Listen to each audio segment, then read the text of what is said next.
विद्यार्थी मित्रांनो, नीटसाठी जेव्हा आपण परीक्षेला जातो ना, तेव्हा इतकी स्ट्रिक्ट तपासणी होते ना, मुलींसाठी पण भरपूर रूल आहेत. फुल शर्ट अलाउड नाही किंवा शूज अलाउड नाहीयेत किंवा केसांना रबर लावायचं नाहीये. बऱ्याचशा गोष्टी आहेत आणि काही एक्झाममध्ये रेटिना स्कॅनर हे, ते इतकं पेपर तर हेच फोडतायत.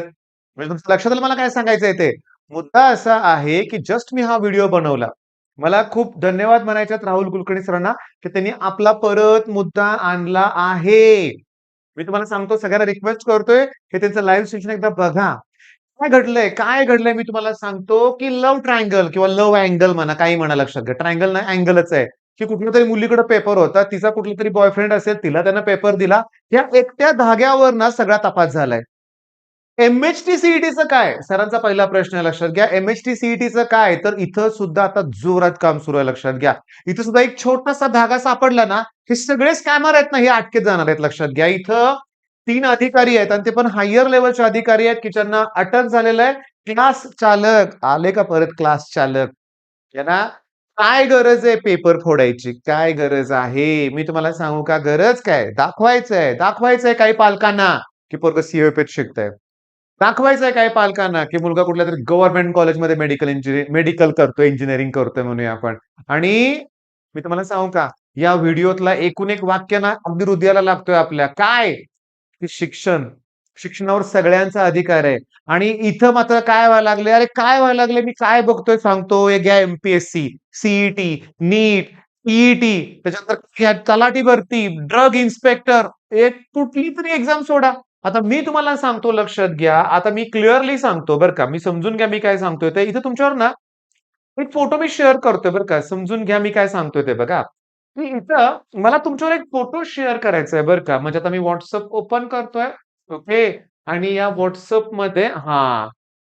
ही जे आहेत ना, ही यू-पी-एस-सीचे क्लासेस घेतात बरं का. यू-पी-एस-सीचे क्लासेस घेतात. ओके. किल्लोर असं सरांचं काहीतरी सरनेम आहे बरं का. ओके. आता मी हा व्हिडिओ इथं प्ले करू शकतो की नाही मला माहीत नाही YouTubeच्या गाईडलाईनसाठी, पण मी नाही करत. या ज्या मॅडम आहेत ना, या मॅडम ओके, त्यांच्याविषयी मी बोलतो आता. या ज्या मॅडम आहेत ना, ओके, या जनरल कॅटेगरीमधून आहेत. तर जनरल म्हणजे काय रे? ओपन. ओके. आणि याच्यातून त्यांनी एक पोस्ट मिळवली. अरे कुठली पोस्ट? आय-पी-एस. आय-पी-एस म्हणजे काय इनोव्हेटिव्ह पब्लिक स्कूल असं शॉर्टकट नाहीये. इंडियन काय पोलीस सर्व्हिस असेल कदाचित. बरोबर आहे का शॉर्टकट? तुम्ही मला सांगा कॉमेंटमध्ये काय आहे ते. पण हे जे आय-पी-एस मॅडम झाल्या ना, त्याच्या नेक्स्ट इयरमध्ये आय-ए-एस झाल्या. ओके, आय-ए-एस झाल्या. ऑलरेडी आय-पी-एस आहेत. आय-ए-एस झाल्या. पण त्यावेळेस त्यांना ई-डब्ल्यू-एस मधून सीट मिळाली. अरे हा देखील भ्रष्टाचारच आहे. फक्त मला एक सांगा, ई-डब्ल्यू-एस म्हणजे काय? करतो का आपण पण हा भ्रष्टाचार याचा विचार करा आता. E-W-S economically weaker section. मग याच कंडिशन काय आहे, की तुमच्याकडे iPhone पाहिजे. मग तुम्ही ई-डब्ल्यू-एस कुणाचं म्हणायला लागेल लागू दे मला काही फरक पडत नाही. हा पण भ्रष्टाचारच आहे लक्षात घ्या. आणखीन काय होतं तुम्हाला सांगतो. त्या ज्या मॅडम आहेत, ओके. साधं एक प्रश्न आपल्याला पडलाय. आय-पी-एस 1 वर्ष तुम्ही आय-पी-एस आहे आणि त्यानंतर तुम्ही इकॉनॉमिकली वीकर सेक्शनमध्ये गेलाय. आता ह्या सरांचे असे शेकडो व्हिडिओ आहेत. त्यांनी सगळ्यांना उघडकीस आणलंय लक्षात घ्या. उघडकीस आणलंय. एक नाही असं एक्झाम्पल. घाबरत नाही ते सर. सगळ्यांचे फोटो-बिटो घेऊन आय-ए-एस, आय-पी-एस कुणी असू दे लक्षात घ्या. मुद्दा असा आहे, आमच्या सी कोण आहे की नाही वाली. पण मला काय म्हणायचंय, एक नाही विद्यार्थी, लाखो आहेत. विद्यार्थी, त्यांचे पालक हे सगळ्यांशी इथं जोडले गेलेत. मग हात जोडून रिक्वेस्ट आहे गव्हर्नमेंटला, की सी तपास सुरू करा. सी तपास सुरू करा तुमच्या लेव्हलला. काही वेळ लागणार नाही लिंक ओपन करायला. पोपटासारखे सगळे बोलायला लागतील. हां, बोलायला लागतील जर कारवाई सुरू झाली तर. आणि मी तर त्या क्षणाची वाट बघतोय. जसे ना इथं क्लास चालकासह 6 अजून कोण जबाबदार व्यक्ती जे अटक झाले असतील, तसे तुम्हाला विद्यार्थ्यांना त्यांच्या पालकांना पण अटक हवी आहे. हे जे आहेत ना स्कॅमर्स म्हणूया आपण, त्यांना अटक ही व्हायलाच पाहिजे लक्षात घ्या, व्हायलाच पाहिजे. मी तुम्हाला सांगू का? ड्रग इन्स्पेक्टरची पोस्ट होती ना, ओके. 50 लाख रुपये भरून ती व्यक्ती ड्रग इन्स्पेक्टर होते. काय तुमच्या आयुष्याशी खेळणारच ना ती. बरोबर ना? मग आवाज उठवायला नको का? का म्हणणार आहे तुम्ही त्याचा माझा काही संबंध नाहीये. मी मागच्या व्हिडिओत बोललेले वाक्य परत रिपीट करतोय. माझा मुलगा 5वी-6वी ला आहे. कशाला ते मला सी काय देणं-घेणं नाहीये. माझा मुलगा कॉमर्सला आहे. मला काय देणं-घेणं नाहीये. अरे पण देणं-घेणं नाहीये नीट पेपर फोडून तुम्हाला 10 वर्षांनी, 15 वर्षांनी अशी वेळ येईल, की तुम्हाला अशाच डॉक्टरांकडे जावं लागेल तपासणीसाठी, की जे तुमच्या आरोग्यशास्त्री खेळणार आहेत. येत तर त्यांना काहीच नसणार आहे. सगळं टेस्टिंग होईल तुमच्यावर म्हणूया आपण किंवा आपण ऑलरेडी बघतोय. सत्यमेव जयते नावाचा आमिर खानचा कार्यक्रम होता, बरोबर ना? तर त्यांनी दाखवलं होतं, की मेडिकल इंडस्ट्रीमध्ये किती गोंधळ आहे ते. किंवा बरेचसे आपण तो कुठला रे तो अक्षय कुमारचा पिक्चर आहे बघा, की डेड बॉडी घेऊन तो हॉस्पिटलमध्ये जातो आणि डॉक्टर उपचार करतायत, बिल काढतायत नुसतं. असते ती डेड बॉडी लक्षात घ्या.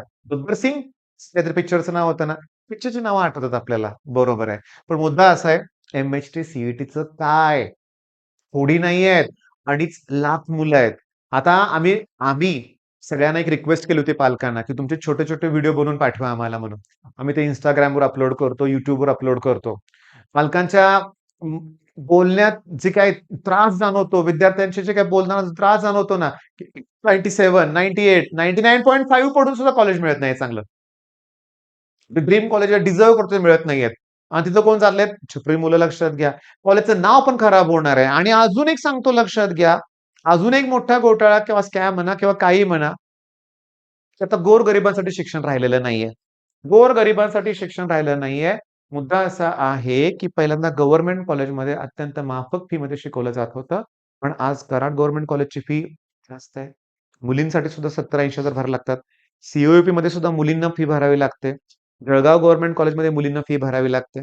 मुलींना शिक्षण मोफत आहे, तरी फी भरावी लागते. मग याच्यावर गव्हर्नमेंट आता काय काहीतरी काहीतरी त्यांच्याकडून शिक्षण मंत्री, पालकमंत्री असतील, काही मंत्री असतील, ह्याच्यावर आम्हाला अपेक्षा आहे. हात जोडून आम्ही सगळ्यांना रिक्वेस्ट करतोय, की आम्हाला कुठून तरी न्याय द्यायला पाहिजे, आम्हाला न्याय हवा आहे. आणि क्लिअरली ह्यात सगळ्यात अडतंय कोण रे? मी तुम्हाला सांगतो, ग्रामीण भागातील विद्यार्थी. मी माझ्या बॅचमधल्या एका माझ्या मित्राचं उदाहरण देतो तुम्हाला मी लक्षात घ्या. अतिशय गरीब परिस्थिती, अतिशय गरीब. इंजिनिअरिंग कंप्लीट केलं. आज टेल्कोमध्ये खूप मोठ्या पोस्टला आहे. मला सांगा त्याचं पूर्ण लाईफ बदललं की नाही? अतिशय गरीब विद्यार्थी. आता तो माझा स्टुडंट होता एक. एम-बी-बी-एस कंप्लीट झालं. नशीब त्यावेळेस नीट पहिलंच वर्ष होतं बरं का. पहिलंच वर्ष होतं. ओके. आणि पहिल्या वर्षी त्यांनी नीट आणि सी दोन्ही मार्क कन्सिडर केले होते बरं का. आणि त्यावेळेस सगळ्यात महत्त्वाचं काय माहिती का? त्या मेडिकलमधल्या ना डोनेशन सिस्टमच रद्द झाली होती. आणि त्यामुळे ई सवलत सुद्धा मिळत होती. बिचारा शिकला. त्याचं लाईफ चेंज झालं आणि एक प्रामाणिक डॉक्टर आम्हाला मिळालाय, गरीब घरातील म्हणूया आपण. मुद्दा असा आहे, की शिक्षणामुळं आपल्या देशात अमूलाग्र म्हणतो ना आपण, मोठा बदल होऊ शकतो लक्षात घ्या. पण इथं जर असं घडायला लागलं, प्रत्येक एक्झाममध्ये असे प्रॉब्लेम यायला लागले, तर एक्झाम द्यायची की नाही असा प्रश्न येईल. होय. आणि दिल्यानंतर धाकधूक मनात ती वेगळीच, की बाबा होईल ना सगळं व्यवस्थित. तर माझी इच्छा आहे, की हे लाईव्ह सेशन सरांचं 10 मिनिटाचं एकदा बघा. सगळ्या पालकांना रिक्वेस्ट करतोय. तुम्ही तुमच्या WhatsApp ग्रुपवर हा व्हिडिओ शेअर करा. जागृती निर्माण करा. पालकांनो आपल्या मुलांसाठी उभं राहा. आज तुमचा मुलगा 1ली-दुसरीला असू दे आणि बालवाडीमध्ये असू दे.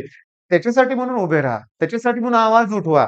कुणाचा राजीनामा नकोय, कुणाच्या गव्हर्नमेंटवर जर आपल्याला बोलायचं नाहीये किंवा पॉलिटिकल पार्टीचा काही प्रश्न नाहीये. न्यायासाठी आपण लढतोय ही गोष्ट लक्षात ठेवा.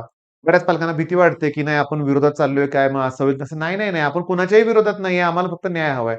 आम्हाला आमच्या बाजूने काहीतरी न्याय हवाय आणि आम्ही आशा करतोय, की हा न्याय आता मिळवणारच आहोत आम्ही लक्षात घ्या. मिळवावाच लागणार आहे किंवा एवढी दहशत निर्माण होणार आहे ह्या लोकांच्या स्कॅमवर नेक्स्ट इयर एकाची बी हिंमत नाही व्हायला पाहिजे. नवीनच स्कॅम उघडकीस येतंय, की असं सांगितलं जातंय, की डायरेक्टली आन्सर कीच चेंज केली जाते. आन्सर शीटच चेंज केली जाते. ओके. म्हणजे जे तुम्ही हे करताय ना, म्हणजे मुलांना कुठेतरी बेंगलोरला बोलवलं कदाचित असं ऐकायला मिळालं लक्षात घ्या, की आपण विचार करतो ना सेंटर कसं मॅनेज वगैरे करतात. हे सेंटर ना एक्झाम झाल्यानंतर कदाचित हे मॅनेज करत असतील. पण हे काय करतात हे पोलीस लगेच शोधून काढू शकतात. पण पोलीस सुद्धा हतबल असतात. जर योग्य पुरावा नसेल तर. जसं या लव्ह अँगलमुळे हा पर्दाफाश झाला. तसं सीईटी सुद्धा लवकरच काहीतरी घडणार आहे. होय, होय.